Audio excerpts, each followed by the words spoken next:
Greetings everyone and welcome back to the channel for another retro 1/6 scale figure unboxing and review. And today we're going to be taking a look at the Art Figures, 8 or 9 years old this one. Yeah, it's Art Figures Boy Black, also known as Vin Diesel, as Riddick from the now somewhat classic stroke cult film Pitch Black, which was released in 2000. A bit of an old one, this one. The film itself was, I thoroughly enjoyed it, and if you haven't seen it, I do recommend seeking it out. The story of a criminal, a convict who is marooned on an alien planet with some tourists, essentially. A planet that is populated by some very unpleasant aliens that only come out when it's dark, and he has the advantage of being able to see in the dark. Great little low-budget science fictioner from back in the day. Spawned two sequels, as memory recalls. I think in 2004 we had the Chronicles of Riddick, and then in 2013 Riddick. Neither of which really lived up to the promise of the first film, unfortunately, which is a shame because this was a great character created by Vin Diesel, and it would have been nice to see that franchise continue into some really, really good quality films, but we got two sequels anyway. But that's enough of the movies. As always, it'll be the usual format. We'll take a look at the box, we'll dive down onto the table to have a look at all the accessories that you get with the figure, then it's over to the Detolf, see how this guy displays when posed up and under the Detolf lights, and then we'll wrap the whole thing up. But as always, let's take a look at the box, and it's very, very plain, straightforward box. On the front here, you've got a picture of the figure itself with a washed out blue sort of alien landscape background, not dissimilar to the filters that David Towie used in the film. Boy Black at the bottom, Art Figures there. Art Figures logo on the top right hand corner. It's a magnetically closing box. Let's spin it round and take a look at the sides. Relatively plain here, continuation of that alien landscape. Warning, do not leave this figure in the dark as it might try and do you a mischief.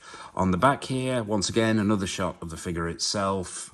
Relatively plain background. Down here at the bottom, there's going to be one speed, mine, a quote from the film. Once again, Art Figures logo on the side, and then round the back, round on the other side, we've got this continuation of the alien landscape.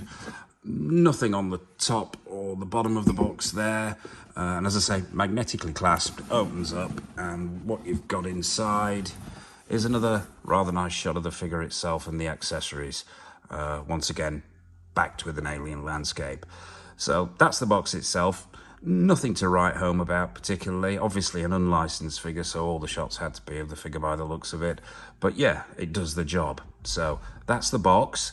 Let's dive down onto the table and take a look at all the accessories that you get with your Riddick figure. Okay, so here we are, down on the table with all the accessories that come with your Art Figures Boy Black, aka Riddick from Pitch Black. This is going to be one of the shortest accessory sections I've done because, as you can see, there's not a vast amount of stuff that he comes with. So let's crack on. As always, we'll start with the hands. There's a pair already on the figure, two down here, so you've got 6 hands in total. Let's have a look at the quality of the handwork here. Yeah, relatively. I mean, it's not nothing too fancy here, as you can see. The sculpting's pretty nice, the bonework's nice, the paint washes are okay.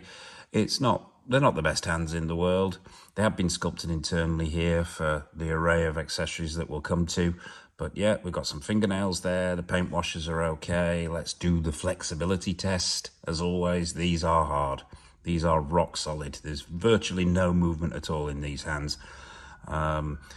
I'm not awfully keen, as you know, on hands that are too hard, but yeah, they can be problematic when posing. Yeah, it might be a hairdryer or some hot water for these, but yeah, that sort of quality is carried on throughout. You do have these hands with bindings on as well, which are very nice. They're sculpted onto the hand, sculpted plastic. They're not stuck down, but yeah, they're pretty well painted. There's some nice washes and detailing on there. The colour's nice and relatively screen accurate.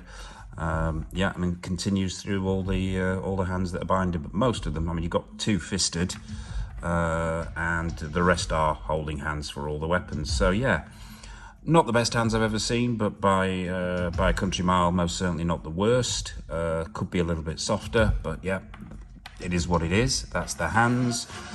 Let's take a look at these, while we're on hands, let's take a look at these handcuffs, which he spends an early part of the film handcuffed in the wreckage of the crashed spaceship. These are all plastic, and you have to put them together yourself. They come disassembled. Quite nice sculpting on there, very light, very delicate. I would say be careful with these. They are quite fragile. I would imagine these could break quite easily. But yeah, they're quite screen accurate. They've got that silver wash on them, that silver paint to give them that nice metallic look. And very simply, if I can do this on camera, this part slots in here. Take the second part, slot that in the end there, and there you have the completed handcuffs. I don't display the figure with these, but I would imagine that it's a case of putting the hand on top and then slotting it onto the arm itself. But yeah, they're there if you're wanting to use them. But as I say, very delicate, so take care. Quite brittle plastic and quite thin. So that's the handcuffs. Standard issue spare wrist pegs, as always with most figures. Now let's take a look at the weaponry. Let's take a look at this knife first. Now, this is all plastic. Got a plastic sheath here. Now, I believe these straps aren't pleather. They look like black canvas to me. They feel like black canvas, which I think is a great idea from art figures. I really do, simply because we all know what happens to pleather, new and old. It doesn't stand the test of time. So yeah, sculpted plastic, no particular paint washes on the sheath there. The knife itself is very, very screen accurate. Let's get it up into the camera here so you can get a closer look. Sculpted black plastic, some nice detailing on there. The handle's quite nicely done. Yeah, there's some gold paintwork on the hilt there. Overall, the sculpt is nice. The look is nice. And not the most detailed of accessories I've ever seen, but most certainly does the trick and is relatively screen accurate. So that's the first knife.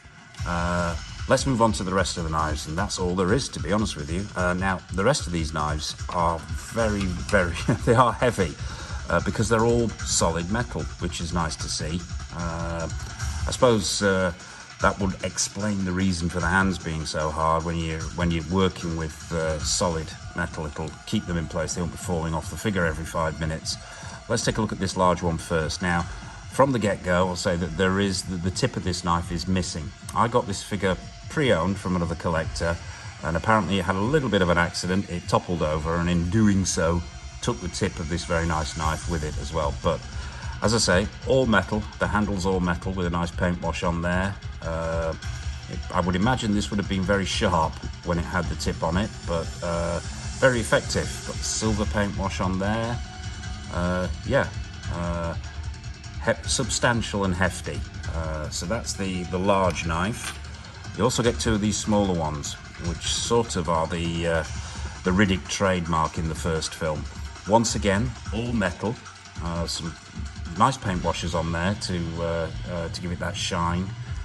Some lovely detailing here on these serrations near the hilt, and the hilt itself, obviously, once again, all metal with a brown paint wash. Very reflective, quite heavy. These are sharp, so I would say be careful with these if you're thinking of getting this figure. Yeah, they have a sharp point on there, and there are two of these, and very nice they are too. I really do like these, exceptionally screen accurate, and just very, very well made. So yeah, there you have it. There are the other two knives, and finally we have his trademark goggles. These are all sculpted plastic, all one piece, fit straight over the head. I would say be careful putting these on.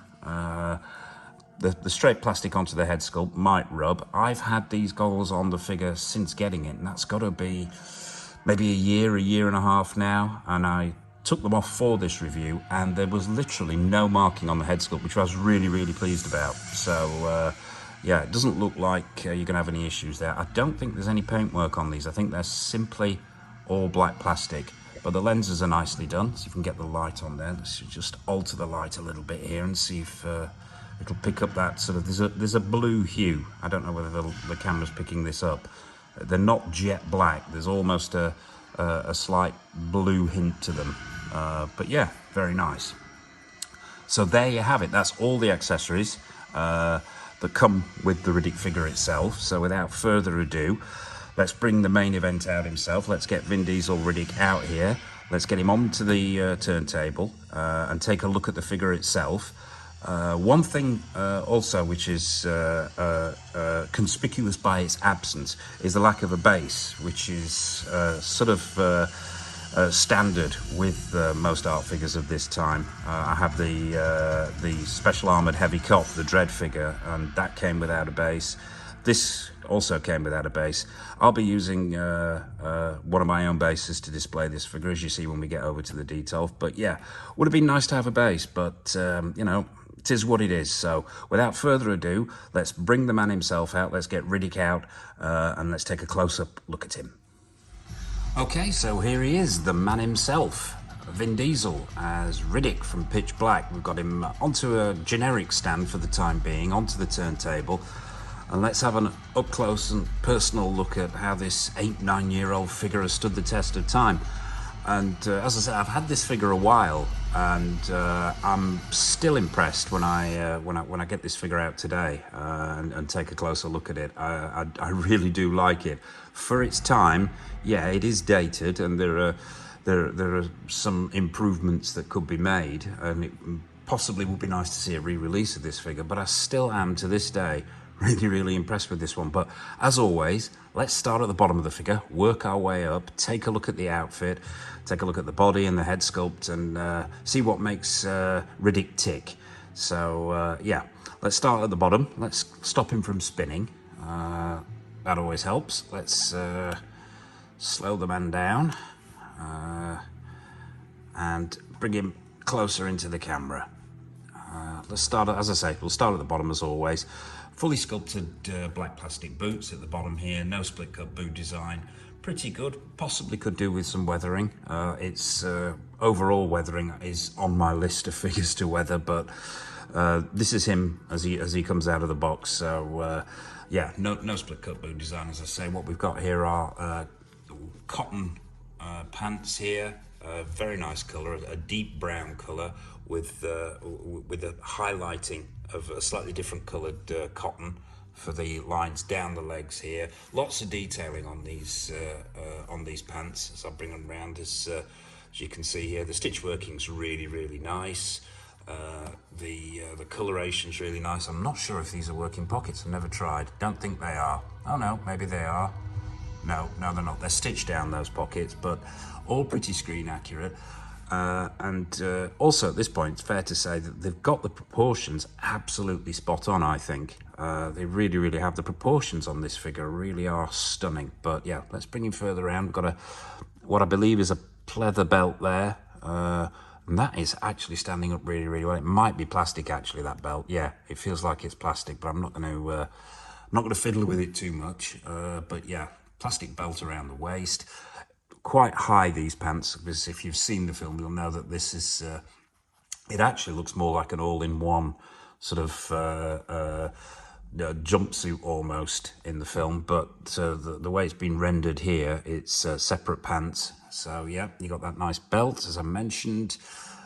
Moving further up, you've got this material vest here, this tight material vest, feels like cotton. Once again, quite screen accurate. Canvas strapping for these belts that go over with numerous buckles on, plastic buckles. We'll spin this round and that canvas is continued around to the satchel, the backpack on his back with, once again, all canvas. And I believe these slots here are for the two knives that we looked at in the accessories, if you're wanting to display them that way. There's a plastic pipe that comes out and runs down over the shoulder and then actually clips in place here. I'm trying to remember for the life of me what that pipe is for. Have to revisit the film, but yeah. The body itself is quite a hard, rigid plastic. There's no give in this, but it's very well sculpted. As you can see, the muscularity is very good. The skin tone and texturing, excellent. There's vein work in there. I'm not sure whether the camera, oh yeah, the camera is picking that up. There's vein work in there. The skin tone itself is nice. These joints are at best ugly. Could possibly do with some seamless arms on this figure. The ball joints, the wrist ball joints there stand out, are really, really visible, and these elbow joints aren't the best to work with, and it's quite a stiff figure. I think that's the nature of these joints and this very, very hard plastic body. But overall, it has real impact, I think, that body. Just a shame that it wasn't seamless, but we are talking an 8-9-year-old figure here, so can't have everything. These bindings, as we mentioned before, these are actually stuck on to the figure itself, to the body itself. They're all sculpted plastic. There's some nice paint washes on there.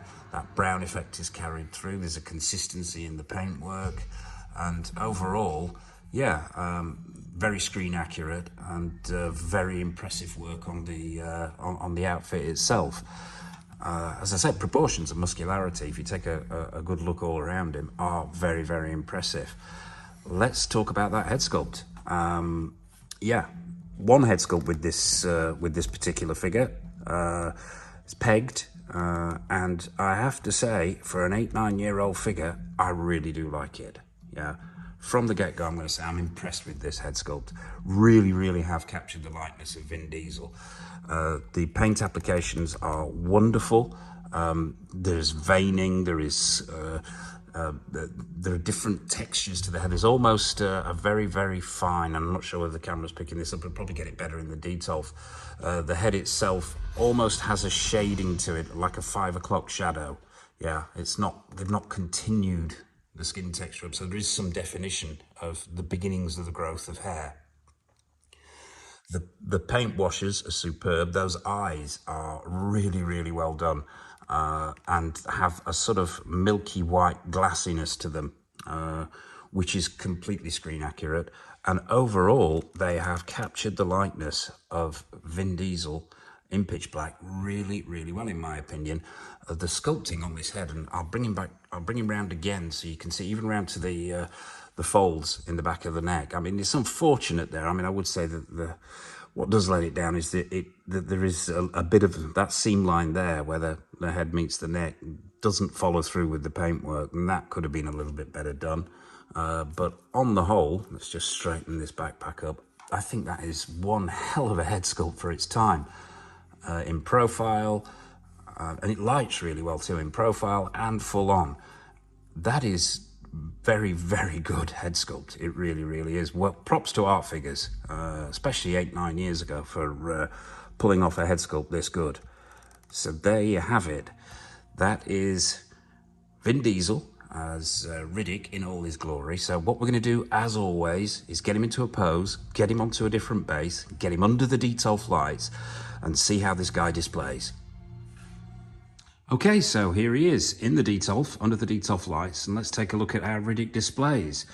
As always, I'm using the Hot Toys Thanos display base here, simply because I have a few of these, and if you've watched my videos previously, I really do think that these are fantastic multi-purpose display bases. But yeah, before we get down to the figure itself, just like to say a huge shout out to everyone who's liked the videos, the reviews, everyone who's commented, everyone who's subscribed. Yeah, massive shout out. Thanks for all the support. So let's take a closer look at how this figure displays. Got him in a relatively simple action pose. I think normally at this point I would jump into shelf presence, but yeah, that speaks for itself. It really, really does. It really does look imposing when it's displayed. Very well done by art figures here. So let's have a closer look at that outfit under these lights. Yeah, and very nice it is too. The quality of that stitching, the colouring, the screen accuracy, it's all there. Yeah, that head sculpt. Let's get close up on that head sculpt. I've gone for the goggles on look because I really do like that. But yeah, you can see here the skin tones, the bone work, veining on the arms. Yeah, okay, those arms aren't fantastic. I would like to have seen seamless for this figure, but you know, considering its age, it looks pretty good. It really, really does. in particular that head sculpt. I think Art Figures have done a wonderful job there. Let's see if we can get a bit lower there. And you can actually see the likeness in Vin Diesel is simply stunning on this one. Yeah, so it's a definite 10 out of 10 for the head sculpt. But yeah, overall, as I say, for a figure of its age, it really has stood up very well. If you're a fan of the movies, a fan of the character, you could do a lot worse than pick this figure up. So there you have it. That's Riddick, Vin Diesel, from the now cult film Pitch Black. Thank you for watching, as always. If you've liked this video, please hit the like button. Yeah, if you've got this figure or you're after this figure, pop a comment in the comment section. Subscribe. We've got plenty more content coming up. What's coming up? Right, off the top of my head, we've got a lot more retro reviews like this one of some of the older figures, but also we've got a lot of new figures coming in. There's Legendary Merchant, which is Tom Hardy from the TV series Taboo. We've got Pop Toys Katsumoto to go with the Tom Cruise from Last Samurai. The In-Art Batman, whenever that one decides to turn up. Plenty more new figures coming up. And as I say, retro reviews as well. And we'll also be taking a foray into our first foray into the quarter scale world with the Prime 1 Ellen Ripley. So yeah, stay tuned. There's lots more coming up. So I suppose all it remains for me to say is thank you for watching, and it's goodbye from Riddick. It's goodbye from me, and happy collecting.